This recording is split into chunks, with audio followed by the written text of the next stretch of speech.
Hi mga ka-pervs, good evening sa inyo.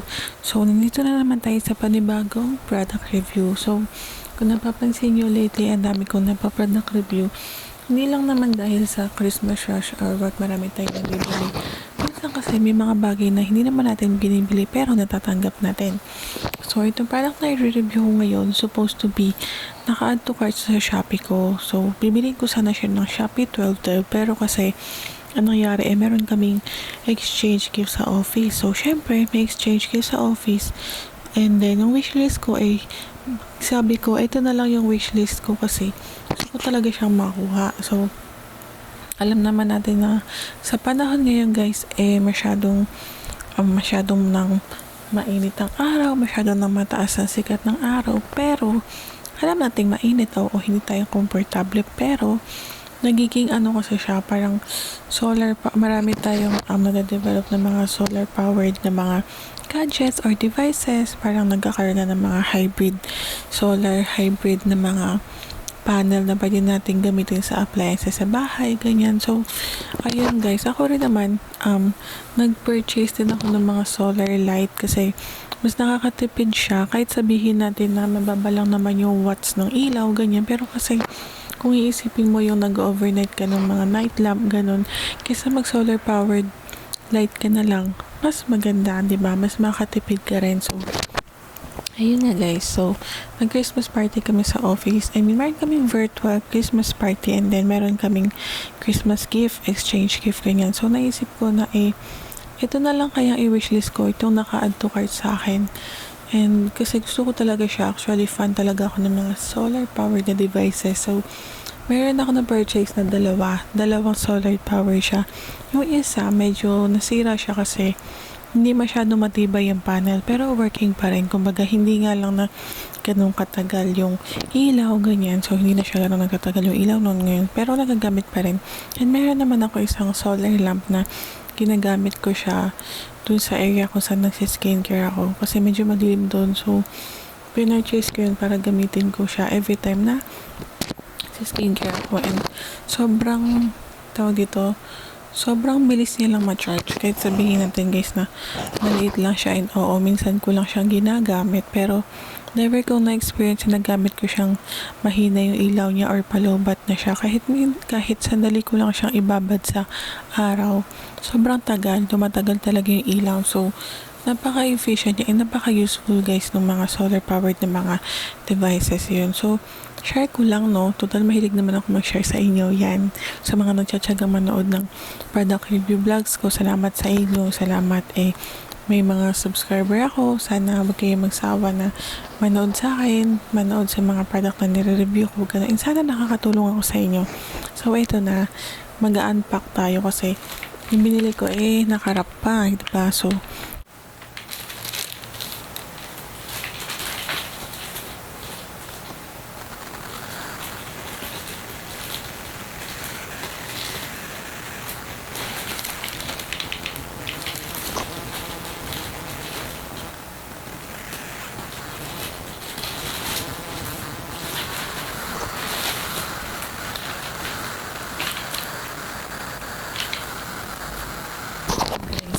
share ko lang sa inyo. Kung yung product na binili ko, share ko na lang sa baba yung Shopee link or Shopee description ng product na binili ko. Bali, ang binili ko kasi guys power bank na solar powered pero pwede rin siyang i-charge via outlet or electricity charging, ganyan, naka-plug, ganyan. Plug and solar charging siya. So, ang binili ko power bank. So, naka-bubble wrap pa siya. So, gupitin pa natin.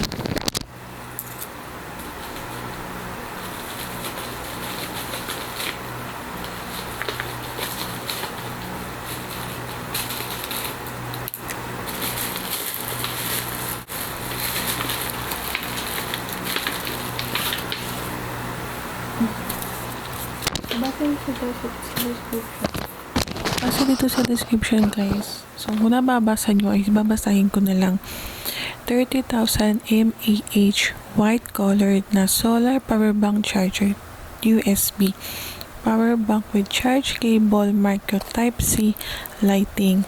So, open natin para makita nyo kung ano yung brand ng binili ko. Ito.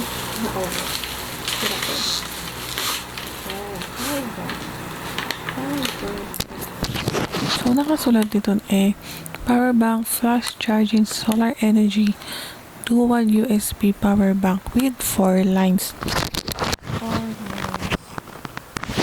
Literal guys na 4 lines. So, ibig sabihin, marami siyang klase ng, ang tawag dito?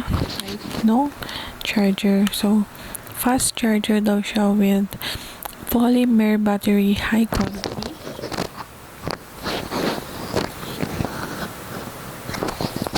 So, eto. This is a high-capacity digital mobile power bank instantly charge. If charge is not efficient, it may be because the built-in IC start the short circuit protection system when contact is right. When contact is right, it can be used properly when you charge again. Ang pwede daw i-charge dito iPad, iPhone, phone, ebook, digital camera, DVD, iPad, iPhone, MP4, MP5, PMP, PSP, and so on. Lahat na kaya i-charge hanggat na-charge siya ng solar or output, ganyan. So, open na natin. I forgot the brand Ako yung pumili nito, pero I think ito yung brand niya, power bank. Check ko ulit mamaya dun sa Shopee link. Open na.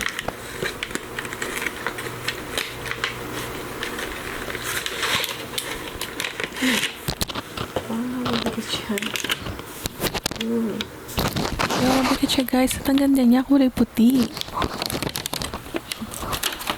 Puti niya guys, maputi pa siya sa ngipin ko. So, ayun. Ito, ang alam ko kasi sa pagkakaalam ko. Pagkakaalam ko guys, bali ito. Itong numbers dito.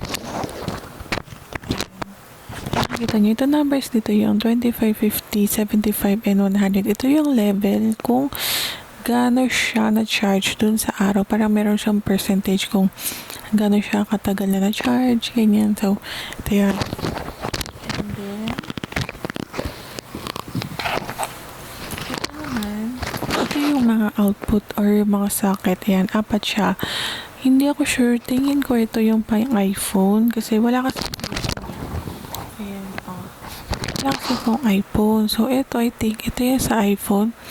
Ito yung, I think, this is Type-C kasi medyo mahaba yung Type-C kasi yung ginagamit ko. Ito, I think, Type-B to. And ito, hindi ako sure kung anong device is. So, siguro ito yung sinasabi nilang PSP or PMP, no? Ganyan, no? Ganyan. And, yan, guys. So happy. Hindi ko pa siya natatry. And meron din siya dito. Type-C, micro USB. Micro USB Type-C something. Ganyan. That's it. So yun. Ayun lang. Share ko lang sa inyo.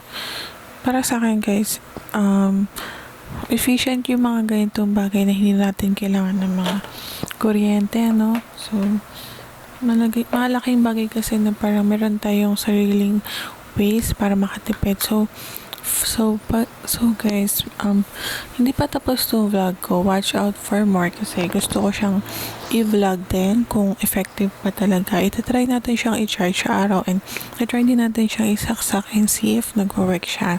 And then, post ko na lang dito sa vlog yung additional info kung nagamit ko ba siya sa mga gadget ko and working ba siya. So, samahan niyo ako mag-review ng product na to. Yan guys, excited na ako kasi first time ko na ako ng ganito. Pagka ito naging okay guys, ayun.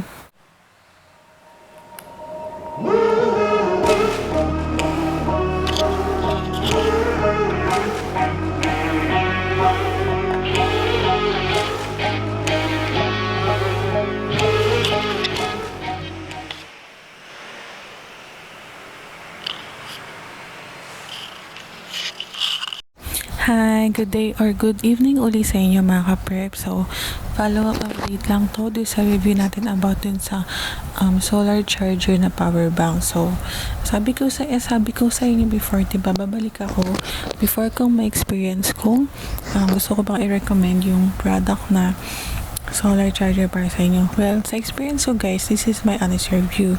So, at first, nung inopen ko siya, meron siyang battery talaga. I mean, nung inopen ko yung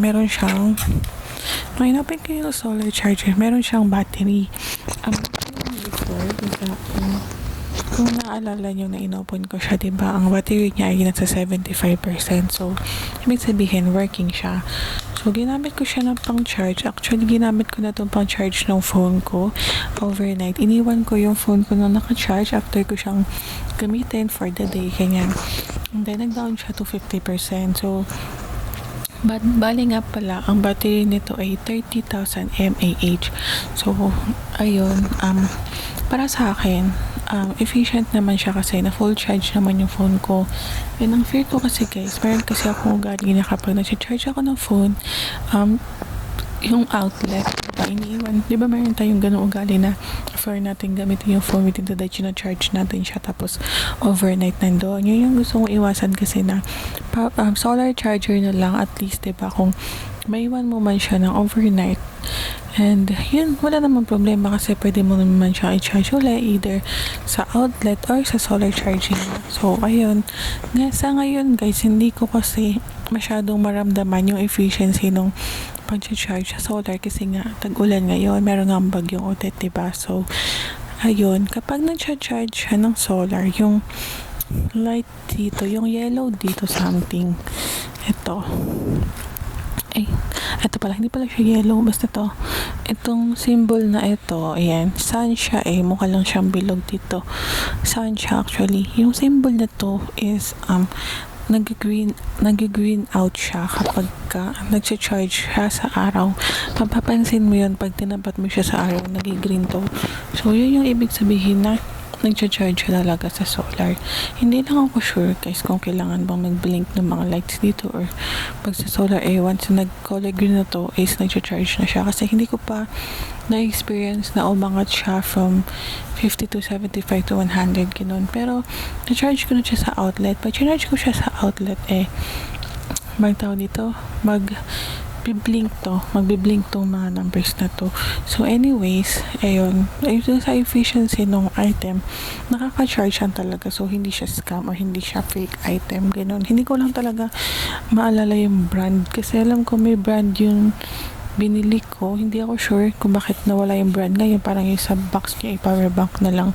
Try kong i-verify yung brand niya ulit. Hanapin ko sa Shopee. Then, babalik ako sa inyo or ipopost ko lang dito sa video na to. So, nabili ko ito for less than 500. So, para sa akin guys, I would recommend this as well dun sa mga tao na gusto nilang, hindi ko kasi masabi guys kung talaga nag-charge siya sa solar Feeling ko naman nag-charge siya. Hindi ko lang talaga maramdaman yung efficiency niya ngayon kasi nga bumabagyo and hindi ko pa siya na-experience talaga na iniwan ko siya sa arawan kasi nga bago pa lang siya medyo nag-aalangan ako na iwan siya na arawan kasi nga baka matunaw yung solar panel, ganun. Medyo careful pa kasi ako and ayoko kasi siyang iwanan sa direct sunlight kasi baka naman mamaya pag iwan ko doon biglang umulan so mabasa rin yung item, diba? So medyo careful pa tayo. So kapag naman i-charge mo siya ng outlet, sure naman na ma-charge siya. Kumbaga efficient naman siya guys. Wala naman akong masasabi hindi maganda about sa item kasi nga nagagamit ko na siya.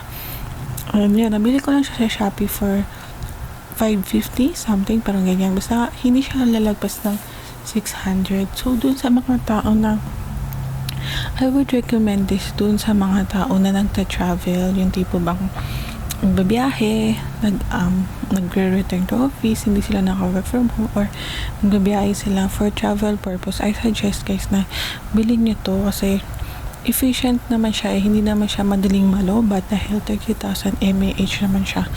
So, I would recommend this kung lagi kayong on the go, ganyan din yung mga lugar na pinupuntahan nyo hindi kayo masyadong nakakapag-charge, ganyan yung phone nyo. Meron kasi mga phone na matagal na tapos ang dali nang malobat. Like yung phone ko, 4 years ko na siyang ginagamit. Ayun, may times na madali siyang malobat pag inopen ko yung mobile data or mag-online games ako. Ayun, so kaya ako bumili ng solar power bank para doon kasi ayoko naman ng mayat-maya na charge. Ayun, syempre gusto ko. Meron na rin ako nagagamit kapag matutulog na ako, hindi ko na siya iiwan sa saksakan. Dito ko na lang siya iiwan. And ayun guys, pag nag-charge kayo, for safety rin, wag nyo siyang i-charge naman sa ulunan nyo, no? So, ilagay nyo lang siya sa table or sa side table or side lamp na malapit sa area nyo. Huwag naman literal na sa ulunan nyo, diba? Nandun yung cellphone, nandun yung solar charger kasi hindi naman natin alam kung anong epekto nito sa katawan natin, diba? Ayun lang. So, I would still recommend this product to you guys. And dun sa Shopee link naman ilalagay ko na lang sa description box. Try ko siyang hanapin kasi hindi ako yung bumili nito. Nagpabili lang ako for Christmas gift ma. So, hindi ako sure kung ano yung Shopee store na ibigay ko dun sa wishlist ko. So, ayun lang guys. Thank you for watching and sana nagugustuhan niyo yung pag-review ko ng mga products. Please don't forget to like and subscribe. Thank you for watching. Stay safe.